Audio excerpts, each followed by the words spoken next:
right, folks, welcome back to another episode of On the Delo. I'm obviously the Delo, and I've got my good friend who I've known for years now, who I met at, am I going to say this right? Prosciutto? How do you say the coffee shop in Chandler? Prosciutto. Yes. My good friend Jess. Jess is in. I'm so excited to talk to you, dude. And when was that when we had coffee together? Oh, geez. It must have been 6-7 years ago at least. Yeah, at least that. Yeah, it was way before COVID. Who was, I'm trying to piece this all together. I should have thought about this before you came in, but now I remember because we had talked, and then I've been probably an advertiser of yours like ever since. Yeah, 4 or 5 years maybe, I would say. Yeah. Something like that.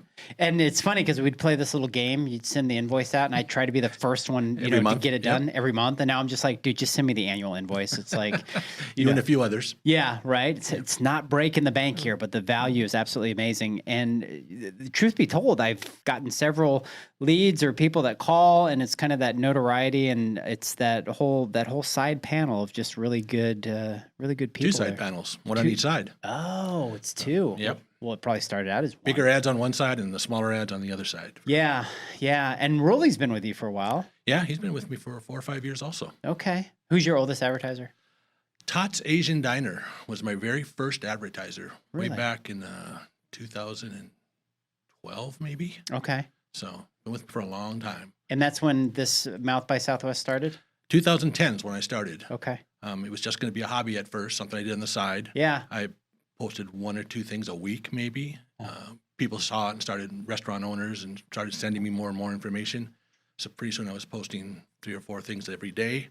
And then after a year or 2, finally some restaurant called me up and said, "Hey, can we advertise on your website?" I was like, "Sure, I guess so." I don't know how to do that exactly. Right, but yeah. I'm going to have to figure some things out. I'll take your money, yeah. So yeah, it's like figure out what sized ads and how to make them rotate every click and all that kind of stuff you have to figure out. Back then, there weren't all the programs and stuff there are now that people could just plug and play, those kind of things. Yeah, I mean, 2010, the internet was like literally just invented. Yeah. I had to do it all by hand. I had to teach myself HTML and CSS and PHP and all those kind of things to just do kind of like a basic website, And then over the years, I've just kind of refined it and stuff. Yeah, so we'll get into how a hobby, I would assume, turned into a necessity. But before we do that, like, where are you originally from? I'm from North Dakota, born and raised. No kidding. Grew up in the mythical town of Fargo. That's a first. Yes, I've seen the movie, and yes, I liked it. Went to school in University of North Dakota in Grand Forks. Okay. Not far from the Canadian border, so I've kind of seen both edges of the country now. I've been in 100 below, and I've been in 122 above here in Phoenix, so I've kind of seen all the extremes. Got a part-time job in college, my senior year, answering phones at the local newspaper. On Friday night, they'd have a bunch of high school and college kids comes in, and they covered all of North Dakota and all of northern Minnesota, and so they'd have like 400 schools, and they'd all call in their football scores on Friday night, and so you have to take the box score and kind of information. And it kind of just grew from there. I never really intended to go into journalism or anything like that, but I ended up, going into the newspaper. But they went from that part-time thing to a 20-hour-a-week clerk job to a 40-hour-a-week to a copy desk position to a reporter to an editor to all this kind of stuff over the years, and worked at a couple different newspapers and kind of got all of my experience and knowledge from those things. And then 2010, I just decided the newspaper industry was kind of spiraling, and there had been a series of layoffs all over the country. Right. I just saw no future in it, and so I decided to kind of, at that point, I could break out and do your own thing. It's something you always think about. In the 90s, it was impossible. There was no internet. Right. Yeah. So you couldn't, start your own. You No start your own TikTok, newspaper, but you had yeah. to figure out how to print it. You had to figure out how to distribute it. It was Right. just cost prohibitive. But all of a sudden, the internet comes along, and you could throw up a website, and do it that way. So the timing just worked out perfect, and I decided just to go for it. When did you come to Arizona? Came to Arizona in 1987. Okay, so in 87, and then what was kind of your first gig out here? Were you? It was the Mesa Tribune, it was the East Valley Tribune. Yeah. It became. They had just bought the Chandler paper, the Tempe paper, and eventually they bought the Scottsdale paper, and they launched them all together into what they call the East Valley Tribune. Okay. So I started with them. Yeah. And your first, so like you really haven't been out of reporting or journalism or any of that for your whole career? Nope, my whole life since I was 20 years old. And so you never worked in a restaurant, correct? I had the fast food jobs in high school. Yeah. I worked at Arthur Treacher's Fish and Chips. Ah, I don't know if yeah. you're familiar, but yeah, that was a big thing in Fargo. Worked there for a few years, and then I worked for the park boards in the summers Okay. from Memorial Day until school started in the fall. Yeah. And that was every 7 days. It was like every day in the summer for 6 in the morning until 6 at night, mowing lawns, things like that, shoveling dirt, things like whatever that. you needed to do. Be outside, yeah. It was kind of cool. I liked it. You made good money back then, and it just I just learned a lot about kind of doing things on my own. Back then, I was just not supervised. I learned I had to depend on myself for doing things. I learned kind of how to, like now, I work from home. I work alone. I don't have a wife or kids, so I'm all alone, just me and the dogs. Yeah. And so some people say, like, don't you get lonely? Don't you get bored being by yourself? But kind of all those years of kind of working by myself all summer long, I just kind of entertain yourself in your mind, kind of. Yeah. I had a big pair of radio headphones back in the day, and I'd listen to like the radio all day long, kind of thing. And You kind of figured out you know who you are. Yeah. And what you enjoy. And I would almost think, I don't want to like jinx if you ever wanted a partner of any sort, but like I would almost think it would be kind of like weird. Yeah. Yeah. It's hard. It's hard because I don't know if I'm a control freak or what, but I kind of like just having North by Southwest be mine. Yeah. Only, I got other people offering to be a contributor, and I don't know if their goals are going to align with my goals or what have you. So it's easier just to keep it with mine, so. Yeah. Well, you were at the New Times, right? I wrote for the New Times, but I wasn't actually a staff member there ever. Okay, But I've so you written did some writing. Yeah, I've written for them. I've written for the Arizona Republic, AZ Central, Phoenix Magazine, all these kind of places I've covered restaurants for. And where does the talent, because writing is a talent, which I do not have, and that's why I know it's a big talent. Where does that talent come from? Were you always really good at that, or is that something you worked through school? Or I was always a science guy. I was science and math. I loved physics and biology and mathematics and stuff. And my original intention when I went to college was I wanted to go to med school, so I was pre-med, and I had managed my senior year in high school. I had actually taken a bunch of college level courses through North Dakota State University, where I was able to what they call it was CLEP, CLEP was a college language placement pro or something like that. So anyway, I didn't have, so I got like my freshman biology, my freshman chemistry, my freshman calculus, all that kind of out of the way as a senior in high school. So when I went to college, I didn't have to take those courses my freshman year, and my advisor said, well, why don't we get you into the humanities, like English? And I'm like, yeah, okay, whatever, kind of thing. But I really found out I really liked English and philosophy and religion. I actually ended up getting a double major, philosophy and English, with a minor in religion. Oh, wow. So after all that, and then, like I said, I kind of fell into the journalism thing just by accident in my senior year, and just never looked back. Do you remember your first reporting job? Oh, yeah, for sure. First story I ever wrote was about a weightlifter who had won a local tournament or something. No way. Back in Fargo. Yeah. And I was so bad. Back then, computers were just not like they were. This is back in 1980. Yeah. And computers weren't as everywhere as they are today. Since the first time I'd really sat down and worked on a computer, and so I would type the first line and then I'd hit return. Then continue the sentence, then hit return. And I didn't realize you could type the whole paragraph before you had to hit the return, kind of thing. So I was like, so the guy who was like training me, he's like, this guy doesn't know how to do anything, And so he came and fixed up my story and everything for me. But and then it was kind of cool just to see your name in print the next day in the newspaper. You write something one night, and then the next morning, the paper would come, and there'd be your story, the way you wrote it, with your name on it and everything. And I thought that was neat, So.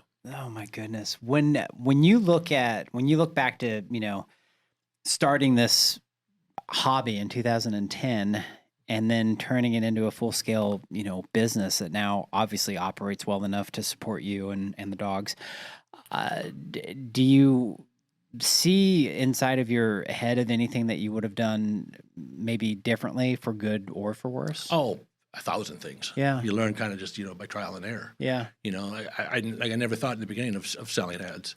To support, so the first couple of years, I just lived off savings and did this for free, basically. Yeah. And then once the advertisers started coming, then it was a different deal. And then I just started about 3 years ago selling reader subscriptions for premium content. Right. Something I should have probably done years earlier and just never did. I just published all that stuff for free, and then I started to realize how valuable all that information was, and then there were people that were taking my information off my website and repackaging it and selling it to salespeople in town for leads and stuff like that. And I thought, wait a minute, they're making lots of money off of my words. Right. You know, I should be making that money, you know, so. Yeah. When did you start doing? I just noticed that on your Instagram. It's like, story for paid subscribers. When did you start doing that? The paid subscribers? Yeah. About 3 years ago. About 3 years ago? Yeah. Okay. And that's gone really well, I would assume. Yeah, really well. Actually, now it far surpasses the advertising that I get. No kidding. Yeah. At one time, it was just kind of to supplement. It started right after COVID when, at one time I had about 55 advertisers, restaurants advertising on my site every month. Yeah.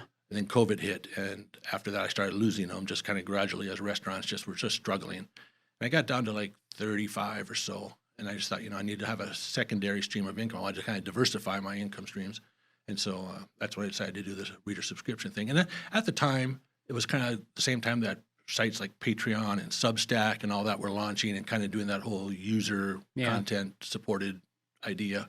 And so it was just, again, the right timing for it. And so it kind of just took off and has exceeded my expectations. And when you look at the average reader, I would assume it would be, yes, restaurateurs, because they want to know what's going on within their place. But I would say the majority of people would be just your average person that's looking for places to go. Or everybody wants to know about new restaurants. Yeah. New restaurants, new bars, new breweries, all that kind of stuff.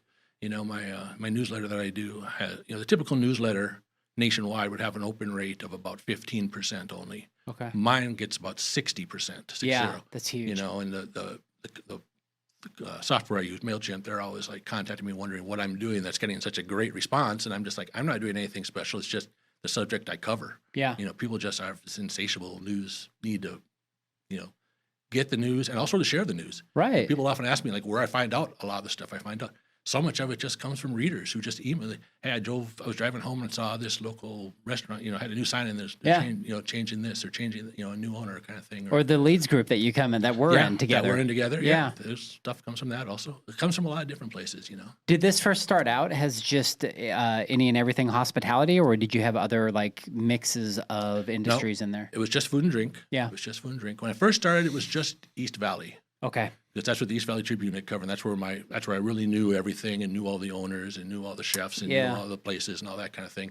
But I just kept getting so many messages and calls from people that live in the West Valley or Phoenix saying, do you know someone who does this in Phoenix? You know someone who does this, for Glendale, because we want someplace like this. And finally I relented and thought, okay, let's expand it and cover the whole valley, which is a big step.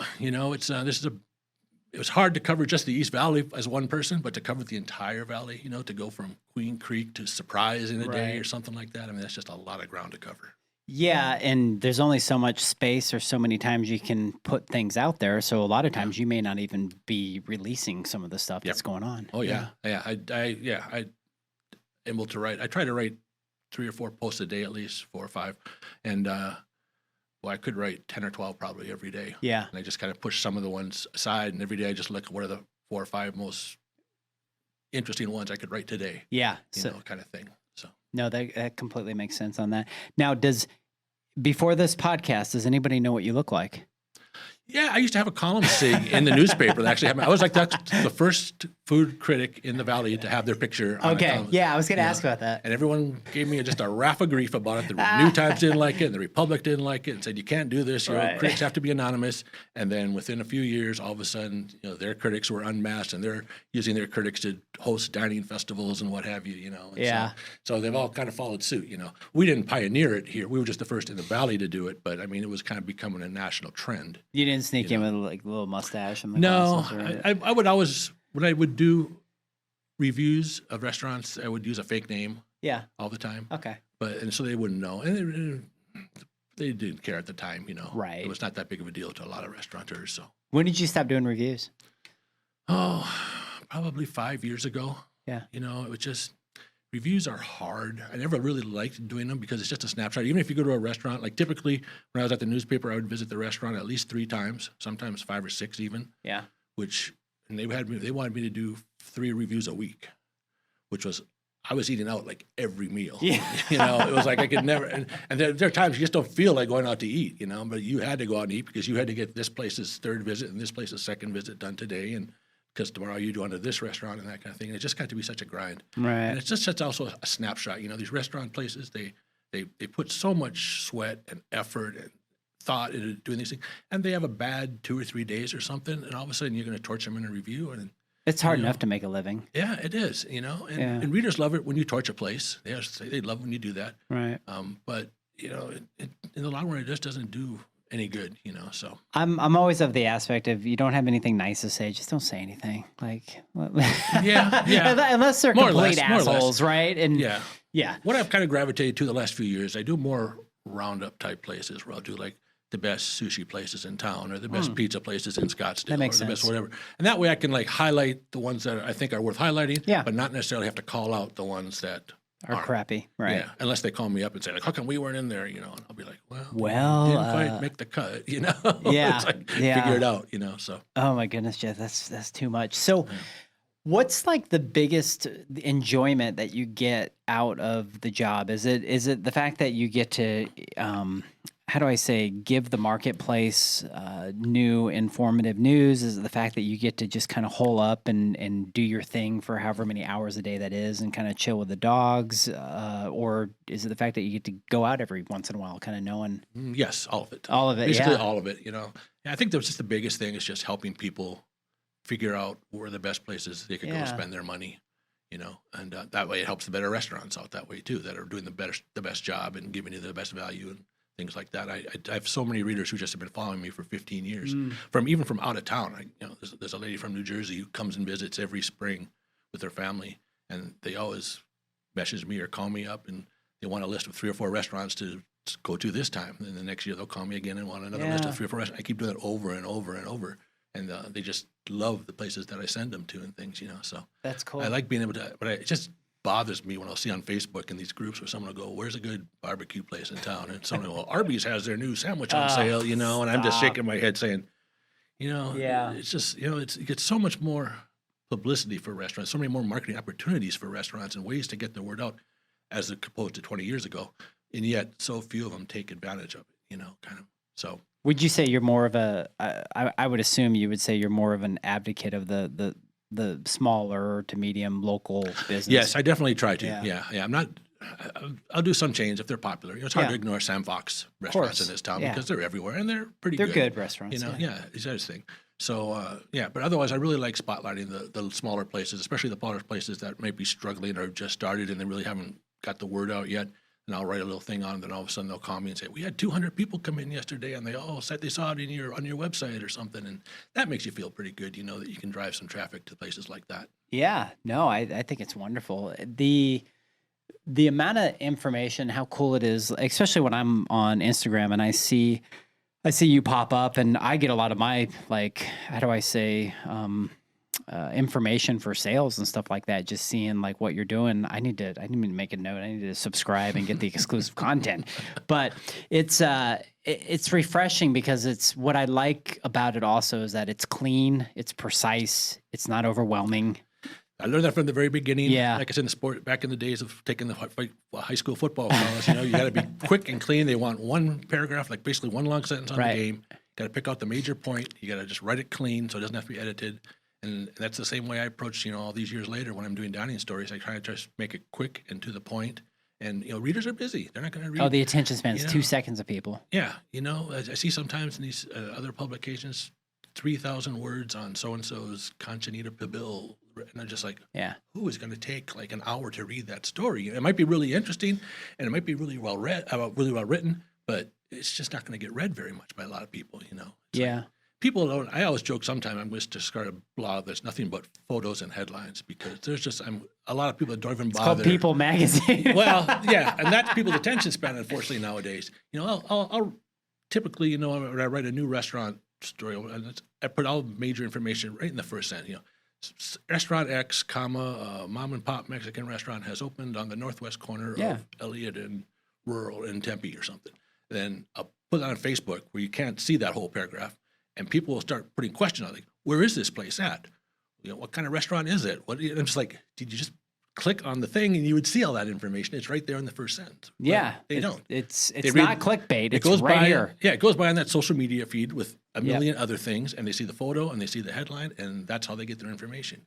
And then they're telling their friends, hey, this new restaurant opened, but they don't know anything about it really because they didn't bother to read the story probably. But Yeah, people just glaze over stuff and don't read half the time. That's what I like about the newsletter. I put the whole story on the newsletter, Yeah. and you can like get the whole story right there. If you want to read it, you can. If not, it doesn't take, you don't have to click on anything to do any extra work, so. Talking from a business standpoint, my belief is that the gold is in the newsletter, like owning those email addresses, because you can get kicked off of social media anytime. Yeah, that was from the very beginning. Like I said, it started on Facebook. This is like before Instagram was even started, I don't think. Yeah. Facebook, Twitter, and then Facebook changed their algorithm, where it used to be you saw, Right. if you followed Off by Southwest, you got everything from Off by Southwest on your feed. And then all of a sudden, 3% of your followers actually saw your content. Right, unless you any paid given a story. shitload of Yeah, money. unless you paid to boost the things. And I wouldn't do that. And that's when it hit me. It's like, well, they control the platform. They control my business, basically. So I said, they can't control my newsletter subscriber list. That's mine, So that's why I said, I'm going to start this news. That's why I started the newsletter and thought, okay, I'm going to put, most of my focus into building the newsletter, since I know I can take that with me or do with it what I want in the future. Well, that's sellable. Those names and addresses are sellable. Yeah, I would never sell the list or anything like that. I hate Yeah. companies that do that. Yeah, It's of course. but if I wanted to do something different in the future with it, a different format or a YouTube channel or something, I could maybe transfer, or at least let those people know that it's there, kind of thing. Since I have their email address. If I put it on Facebook, again, 3% of my followers are only going to know that I'm doing a YouTube channel. Right. But if I put it on the newsletter, all my subscribers are going to know that I'm starting a YouTube channel. So Yeah, and you have good quality advertisers, and you don't really you don't oversaturate it. It's just kind of like, those, like you said, those two side panels. So people listening that may want to advertise, is it as easy as contacting you? And yeah, it's pretty simple. They always think there's more to it than there is. Yeah. It's just a matter of deciding which of the, I said there's like two ad sizes. There's the big ones on one side and the smaller ads on the other. You decide which size you want. Then you decide whether are you going to send me an ad that you've already done or are using elsewhere, or do you want me to throw one together real quick for you for your approval? Yeah. And then that's all there's to it. And they're clickable links. They're clickable links. They can click to, whatever you want. So people are confused about that. They think it's just a display only. Yeah. And I explain, and look, when you deal with a lot of mom and pop restaurants, they're just not, especially 10 years ago, they weren't that technically savvy. Yeah. When it came to those kind of things, they didn't realize you could click on it. Book a reservation right as you click, right? They wanted to say, go here to make a reservation. I said, you can just say, click here to make a reservation on the ad, and they'll click it and go right there. Yeah. And they're like, oh, you can do that? And I'm like, sure you can, So. A lot of coaching over the years, yeah. Yeah. So it helps. No, that is cool. Teach them their stuff.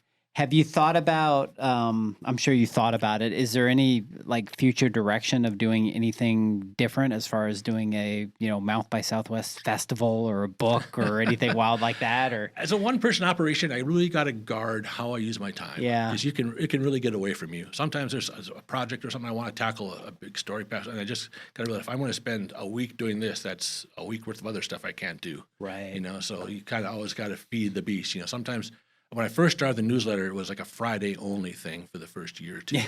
And then I got the brilliant idea to do it every day, Right. which was kind of fun in the beginning, but now it's some days you just don't feel like doing another newsletter, or you just don't have anything you want to say necessarily. Just this past Monday, actually, I wrote in the newsletter, there's really not a lot to report today of news. So I use it as an opportunity to share part of a paid subscriber story in the newsletter to give people an idea of what kind of stuff the paid subscribers were getting. And then the next couple hours after that, I started finding more news, and so Tuesday morning came and I had the regular newsletter news again. Yeah. So since then, but yeah, the biggest thing is the news always comes in spurts. I was just talking to a reader this morning about that, saying it seems kind of slow lately, and I said, yeah, news openings, they come in spurts. We got too many to write about at one time, then all of a sudden you got nothing to write about the next week, and then the next week you too many again. And so I try to even it out, but you can't really hold news too long. Some hot new place opens that people want to know about, you don't want to hold that for 4 or 5 days and not let people know, just because you're trying to make sure you have a certain amount of content every day. For sure. So it's always a balancing act. Do you have friends or counterparts or others in other states that do similar? But There's one in Tucson actually called Tucson Foodie. Very good blog. I'm not sure if they started before me or after me. They do basically what I do.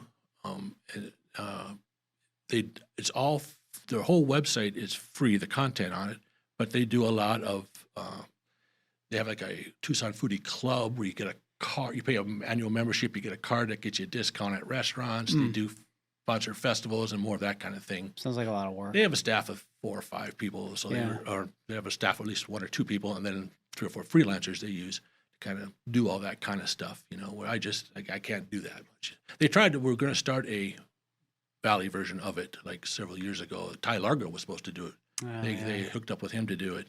And for some reason, it just never materialized. Never came to fruition. It's harder than people think. It's like I've seen so many food blogs here in the Valley come and go over the 15 years that I've been doing this. It's like people start and they're all into it, and then after a while, it gets after you go to all your favorite places and stuff, and you kind of just get bored after that. Yeah, no, very true. So, and I would assume, back to what you said earlier, like there is a possibility to have quote unquote writer's block because there's not much going on. yeah, sometimes, yeah. Yeah. To figure out new ways And that's to got do to be things. tough because you feel like you have this obligation to people that are. And it's hard to do. Like if you go to one of the things the paid readers can go to my website, and there's a page in there where it has like all the roundups I've done over the year. See, and there's, I don't know, 40 or 50 of them or something. But so it's hard to put together the best 10 sushi places in town, the best 10 pizzerias, the best 10 burger joints, the best 10 hot dog places.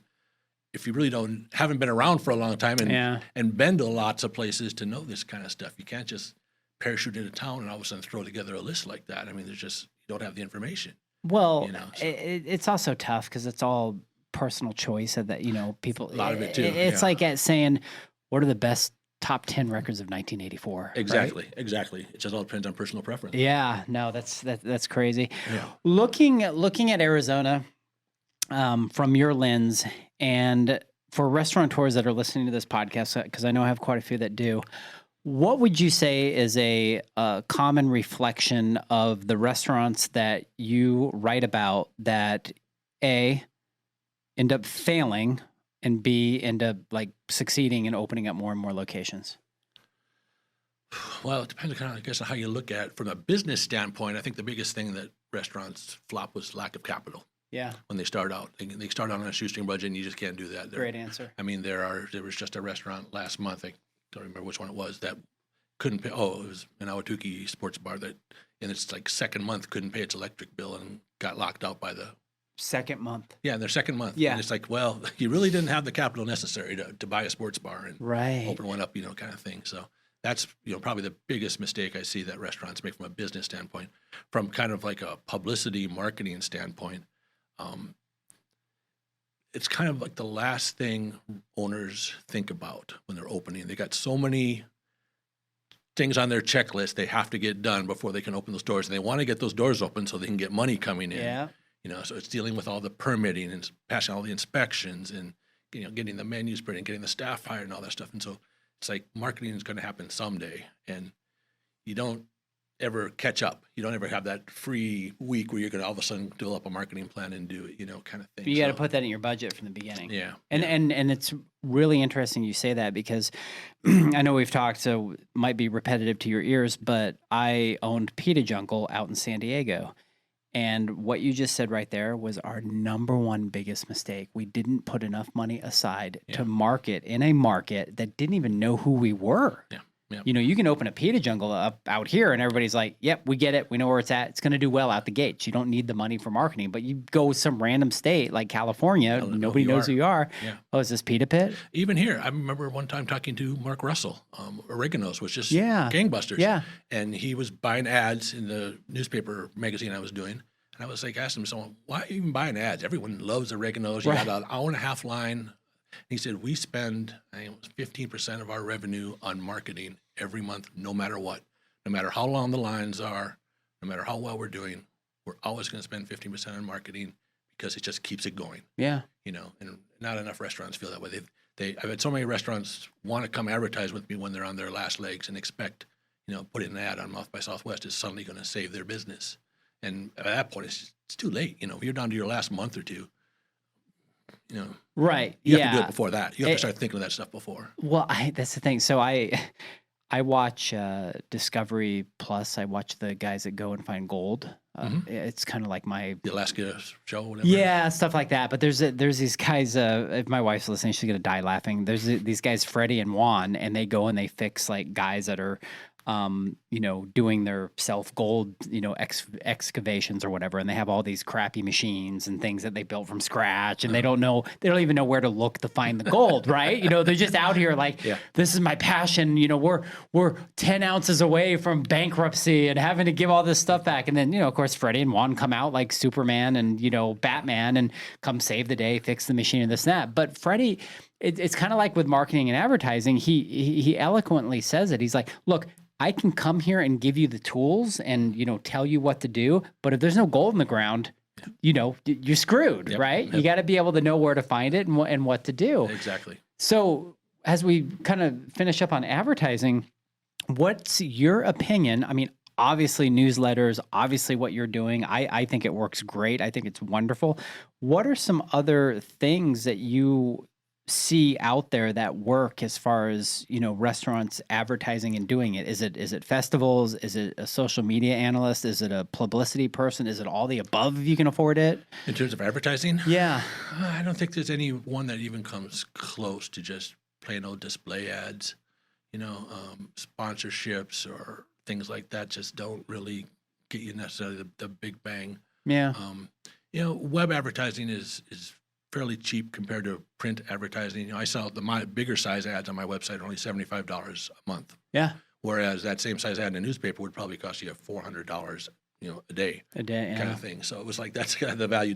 You can get a banner across the top of my website or across the top of the newsletter for just a couple $100 a month. Yeah. So it's really price-wise compared to what advertising is in newspapers and magazines and what people might be familiar with as restaurant owners. It's just a world difference, kind of thing. It's just knowing. And the thing I would say for advertising is to target your advertisers, to target your audience that you want. Mm-hmm. One of the things that's kind of, I think, made Mouth by Southwest kind of successful is, we got about roughly a little over 2 million unique readers per year we get. Gee. But those people, I tell restaurant owners, those are all people who basically live in the valley and who want to know about, who go out to restaurants and want to know about restaurants. Right. You could advertise on a site like AZ Central, which is a fine site. I'm not bad-mouthing them. But you don't know if a person on that site is there for the sports news or the political news or whatever, I mean, maybe a tenth of them are looking for restaurant news, So you're paying, X amount of dollars for an ad on there that's only going to, be seen by a certain percentage of people looking for restaurant news. Whereas if you can find avenues, not just Mouth by Southwest, but any other avenue that's just like restaurant specific, then it kind of maximizes your dollar much more. It's not about how many viewers a channel or a website or a print product has. It's who are those viewers and readers and stuff. Right. And I mean, with a click rate of 60% or whatever, I mean that's insane. That's not even human. Yeah, quite honestly. So I can very much relate to what you're saying because obviously I have bar restaurant insurance. It's boutique, it's niche, it's what I do. Mm-hmm. Just like you're boutique and niche in what you do. And I think that's why it's been a perfect combination for, the two of us. So I love that. Moving forward, what are you looking to do? Just kind of keep going the course, and how could you get, or how can you tell the audience, to subscribe and get more viewers and share and do all that sort of stuff? How can I tell readers to do that? Yeah, right. I don't know. What I'd like to do in the future is I'm trying to find a way to do a little more human interest kind of stuff and not be quite so brief and concise. When I write about a new restaurant now, it's maybe 4 or 5 sentences. Okay. For some of them, I'd like to do a little more. I'd like to kind of get you a little more behind the scenes to tell you, or do some profiles maybe of some of these owners and chefs and managers and stuff in town that are doing, bartenders and things like that are kind of doing some really cool things. I just don't have the time right now unless I take it from somewhere else. Yeah. So I have to figure out a way maybe to condense all the stuff I do about new restaurants into more of a compact format to save me some time. Or the other thing I like maybe do is video, which I'm still kind of, I've been telling you, I've been playing with video here for a long time. A couple of years ago, it was the big thing in all media, newspapers. Got to pivot to video. That's where the future is. And a bunch of newspapers, laid off copy editors and such, and hired videographers because that's what the industry was supposed to be telling them to do. And it just never caught on because a lot of them did videos kind of badly, and so they kind of died. And now it's starting to come back now with TikTok and Instagram Reels and all these things now. And videos are just huge. You look at my demographics on my site. I have a lot of readers that are over 35. Okay. I would say almost 90% of my readers are over 35. the younger readers, I'm just not they're just not, they don't read websites, they don't get newsletters. Yeah. You know, they get, I mean, all these statistics, you know, about 90% of 20-year-olds get their news from TikTok or something like that, you know, and it's like, so you got to, if you want to get in front of them, you got to at least have a presence there. Yeah. You know, No, that completely makes sense. And but again, you know how long it takes to do a podcast or to do a video thing. It's not just the actual shooting, the doing of it, Right. but it's the actual setting it up. It's actually doing the editing on the back end, the uploading, all the posting and all that. So it's a big chunk of time for one little thing that for one little thing. Yeah. That's right. So, And that's, again, why I do it. This is advertising and marketing. This is relevancy. This is bringing information about the people that I get to work with or be friends with into a marketplace that they may not have access to. And so I think what I was trying to say, my other part of the question is, like, it would be cool, and maybe you do this, to be able to take, you know, your website, the link to that website, and for your advertisers to actually co-promote and put that on theirs, because there's a lot of value in that, you know? to put what on their sites? To be able to put like a Content? well, the have like whatever you're posting to the free members come up through, you know, so that people, if they go visit their site, Yeah, could the be able problem to with see it. that would be then my content is on all these other different websites, so people are going to not come to my website so much, but they can go to other people's websites, so then it lowers the value of the people advertising on the site. Yeah, I guess they would have to like click on it to go to your site to see it, maybe. Yeah, Something like that. I Which see what you're again, saying. and a lot of restaurant owners, almost all of them, I would say, don't do their own websites. They farm it out to Yeah. some company or something. So if you have to make a change on your website, Pain in the ass. it's a pain in the ass. They don't get around to it for a long time. I know websites, restaurant websites that have their menus on them from like 3 or 4 years ago. I've never updated them. And I'm like, when are you going to do that? Oh, I got a call. It was one of our servers. It's her cousin knew a guy who did websites, and he did it for us. And I'm not sure what the passwords even are now. And you get that story all the time. And it's just Yeah. like, There's going to be a change with all that, with AI coming out and people being able to get websites I in hope 10 so. minutes. I Yeah. mean, Facebook and stuff have been good, because it's that's something that the restaurants can do every day. When Yeah. they don't have to update. I mean, it'd be a pain in the butt to have to update your website every day For or sure. every week. But you can do Facebook posts simple like that. But a lot of them don't even put the effort into that. No. When I get new restaurants I'm writing about, it just surprises me how many don't have websites and how many maybe don't even have social media yet. Yeah. Open your doors, and how are people going to even know you exist? you Right. know? I'm It's- giving you free advertising here. Yeah, It's like, it's crazy. no, it you is know? crazy. Before I let you go, are there any like personal hobbies or anything that you do that people know about you? Just the dogs. Yeah. My dogs and everything like Yeah. that. I've been involved with some local rescue groups here for many, many years. I used to raise and train German Shorthair Pointers for hunting quail. Yeah. And that kind of branched out into all kinds of dogs since then. I kind of got out of the German Shorthair business and the hunting business, but I started getting into pit bulls and shepherds and collies. Yeah. I got a Queensland Heeler right now. I just got the other day for fostering for a while, training her and stuff like that. I just love dogs. I like to have 3 or 4 of them all the time. Cool. And there's, like I said, there's one rescue group in town that I work with a lot, Love Connection Dog Rescue. If anyone's looking for a dog, highly Awesome. recommend them. They have like about 200 dogs, I think, at foster homes all around the valley. And they're great to work with. And I couldn't imagine not having the dogs around. Yeah. They wake me up every morning when it's, 5. If I'm not out of bed by 5 o'clock, they're jumping on my bed, wanting their breakfast, and the last thing at night, I have to let them out. It just kind of The routine. regiments your day. It makes it a routine. Same here. It gives you a routine. I think if I didn't have dogs, who knows what, I'd probably get up at, I'd be one of those bloggers in their pajamas, the cliched, kind of thing or whatever. But they kind of make you get up and do things, Dogs are the way of the world. You see my dogs on social media. I mean, Yeah. I love them. They're my children. Yeah. Yeah, same here. More so than my children. Well, they don't talk back. They're not as expensive as children. And they don't ask for money. It's just Yep. just food. Just the occasional vet bill, maybe. That's so funny. Okay, some rapid fire questions for you. Okay. What is the most overused menu word? Most overused, I would say locally sourced. That's a good one. I don't know how many times, like one of the local farmers, I remember, was it Bob at McClendon Farms, and who was the other guy? He was out. He used to say they'd always see their names on menus. Yeah. We get all our from these local purveyors, and it's like, this guy's never bought anything from me in the 5 years his restaurant's been running, yet he always has my name on the menu, saying Locally sourced. these are the people we buy our local products from, kind of thing. It's like, it's all crap. Oh, that's funny. It sells. So don't believe it if you see it on a menu. Do you drink coffee? No, not a coffee drinker. Okay. So what's kind of your quote unquote go-to? Milk. Milk? Milk. Okay. I have milk every day, every meal almost. No So, kidding. yeah. Have you ever Just had get milk from Danzig or the? Oh, yeah. Yeah. Oh, yeah. Yeah, the dairy farm out here. Oh, yeah.